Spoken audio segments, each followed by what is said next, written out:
যে মিষ্টি দর্শক যারা এই যে মিষ্টি ভিডিওটা দেখতেছেন তাদের উদ্দেশ্যে আমি বলতে চাচ্ছি, এই যে ছেলেটা শরীফুল ইসলাম নামে যে ফেসবুকে যে মোটামুটি ভাইরালের দিকে আর কি। তো এই যে বন্ধুরা, কালকে থেকে আমার হঠাৎ করে জ্বর আসে। তো আমার 2-4 জন ফেসবুক বন্ধু আমার সঙ্গে দেখা করতে এসে অনেক কিছু নিয়ে এসেছে সঙ্গে। তো আপনারা কবে আসতেছেন আমার সঙ্গে দেখা করতে, আবার আমার জ্বরকে দেখা করতে? তো একটু কমেন্টে জানিয়ে যাবেন। দেখা করিয়া আছে না তোমার বলে পুরা জ্বর, জ্বর তো বুঝে পাচ্ছে, চোখ মুখ বসে গেছে বা ফুলে গেছে, চোখ মুখ বসে গেছে। তোমার কথা বলে জন্ডিস হয়েছে নাকি?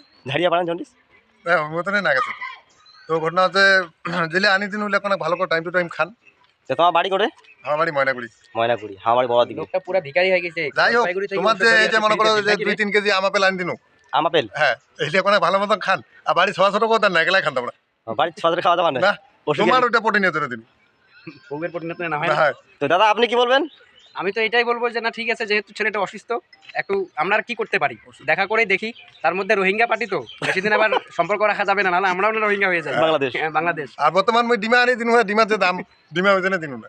আর ওই যে পাঁচপুকে বহুত দ্রুত। আমি কি ওই যে মিষ্টি বলবো, টোপলাটা, ওই যে এই যে মিষ্টি টোপলাটা দেখা, এই যে যারা মিষ্টি, দর্শক যারা এই যে মিষ্টি ভিডিওটা দেখতেছেন তাদের উদ্দেশ্যে আমি বলতে চাচ্ছি, এই যে ছেলেটা শরীফুল ইসলাম নামে যে ফেসবুকে যে মোটামুটি ভাইরালের দিকে আর কি, সেই ছেলেটা আজকে এই যে কোটি হ্যারিংয়ে ওর নাম বাতিল হয়ে গেছে। এটা বাংলাদেশের রোহিঙ্গা। ওটা মোটামুটি ভালো কিন্তু দিকে না। আরেকটা জেনে রাখবেন, ওই কিন্তু আজকে হেয়ারিং করে আসলো, আমার এখনো কোনো নোটিশ আসেনি। হ্যাঁ, ইচ্ছা শরীফুল ভাইয়ের প্রতি যাদের ভালোবাসা আছে অবশ্যই তার বাড়িতে আসেন, ভালো মন্দ কিছু নিয়ে আসবেন। শেষ দেখার